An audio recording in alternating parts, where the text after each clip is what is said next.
সাম্প্রতিককালে আমরা Indian secular ফ্রন্টের রাজ্য নেতৃত্ব লক্ষ্য করছি সোশ্যাল মিডিয়াতে একটা বিষয় ঘুরে বেড়াচ্ছে যে কোন দল কখন কোথায় কটা প্রার্থী দেবে সেই সম্পর্কে সংখ্যা ঘুরে বেড়াচ্ছে। আইএসএফ সম্পর্কে স্পষ্ট করে লেখা হচ্ছে যে 31টা সিটে বামফ্রন্টের সঙ্গে ফাইনাল হয়েছে এবং আইএসএফ এই 31টা সিটে 31টা বিধানসভা আসনে বামফ্রন্টের সঙ্গে জোট করে প্রার্থী দেবে। আমরা স্পষ্টভাবে জানাতে চাই বামফ্রন্টের সঙ্গে এ বিষয়ে আমাদের আলোচনা চলছে, এখনো আলোচনা ফাইনাল হয়নি, চূড়ান্ত পর্বে এগিয়ে চলেছে। আমরা আমাদের পার্টির দরদি সমর্থক কর্মী সকলকে বলবো যে ফেসবুকে বা সমাজ গণমাধ্যমে যে বিষয়টা ঘুরে বেড়াচ্ছে সংখ্যা নিয়ে, এ নিয়ে আপনারা কোনো রকমভাবেই বিব্রত হবেন না, বিভ্রান্তির মধ্যে পড়বেন না। কারণ বামফ্রন্টের সঙ্গে আমাদের যে আলোচনা চলছে, আমরা তাদের একটা চূড়ান্ত তালিকা দিয়েছি। সেই চূড়ান্ত তালিকায় সংখ্যাটা কত সেটা যেমন আমরা পাবলিক ডোমেনে নিয়ে আসবো না, একই রকমভাবে বামফ্রন্টের নেতৃত্বও পাবলিক ডোমেনে নিশ্চয়ই নিয়ে আসবেন না। সুতরাং এই বিষয়ে এখনই কোনো চর্চা হওয়া উচিত না। আমাদের কর্মী সমর্থক দরদিদের বলবো সংখ্যা নিয়ে বিভ্রান্ত হবেন না।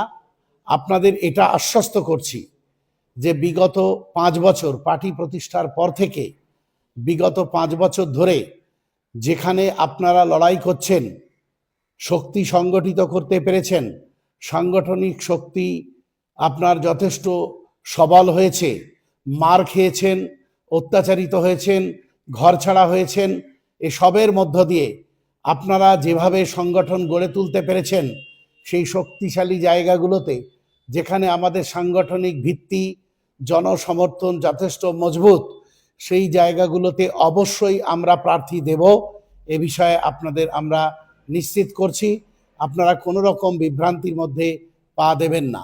ইতিমধ্যে একটা সোশ্যাল মিডিয়া এবং গ্রাউন্ড জিরোতে আমরা শুনতে পাচ্ছি যে আমাদের পার্টির চেয়ারম্যান নাকি অলরেডি বামফ্রন্টের সাথে 31টা সিটে রাজি হয়ে গেছে, এরকম কথা আমাদের শুনতে হচ্ছে।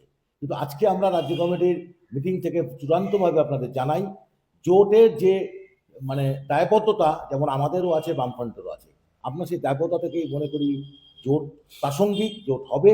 কিন্তু আমাদের চেয়ারম্যান, পার্টির চেয়ারম্যান কোথাও গিয়ে কোথাও সইও করে আসেনি, কিছু করেনি পার্টি সিদ্ধান্তের বাইরে গিয়ে। কাজে আপনারা বিব্রত হবেন না।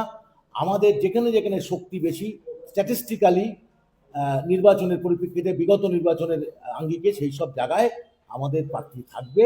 আপনারা কেউ বিচলিত হবেন না এবং ভুল বার্তা হিসাবে নেবেন না। আমাদের রাজ্য কমিটিকে বা আমাদের চেয়ারম্যান সম্পর্কে কোনো ভুল মেসেজ মানুষের কাছে দেবেন না। ধন্যবাদ। আমাদের আজকে যে প্রেস বিবৃতি, আমাদের পার্টির কার্যকরী সভাপতি তিনি মূল বক্তব্য বলে দিয়েছেন এবং বিশেষ করে আমাদের সারা রাজ্যে আমাদের পার্টির দরদি বন্ধু সমর্থক এবং যারা যোদ্ধা আছেন তাদের কাছে একটাই বার্তা, আমাদের পার্টির চেয়ারম্যান, আমাদের দলের পৃষ্ঠপোষক, এই বাংলার দুর্নীতিগ্রস্ত তৃণমূল এবং সাম্প্রদায়িক বিজেপির বিরুদ্ধে আমাদের ঐক্যবদ্ধ হয়ে লড়াই করতে হবে এবং ধর্মনিরপেক্ষ জোট করার ক্ষেত্রে আমরা সবসময় বদ্ধপরিকর এবং আমাদের বুথ স্তরে সেই ঐক্য আমাদের গড়ে তুলতে হবে এবং সমস্ত শুভবুদ্ধি সম্পন্ন মানুষকে ঐক্যবদ্ধ করে আগামী 2026-এর নির্বাচনে দুর্নীতিগ্রস্ত তৃণমূল এবং সাম্প্রদায়িক বিজেপিকে পরাস্ত করার সমস্ত কিছু ভাবনা একত্রিত করে আমাদের লড়াই করতে হবে। এই বার্তাই আপনাদের কাছে আমরা রাখতে চাই এবং নির্বাচন করার ক্ষেত্রে আমাদের যে প্রাথমিক কাজগুলো থাকে, আমাদের যে কমিটিগুলো আছে, পরস্পর যে কমিটিগুলো আছে, সেই কমিটিগুলো এবং ঐক্যবদ্ধভাবে আমাদের সিদ্ধান্ত নিয়ে কাজ করতে হবে।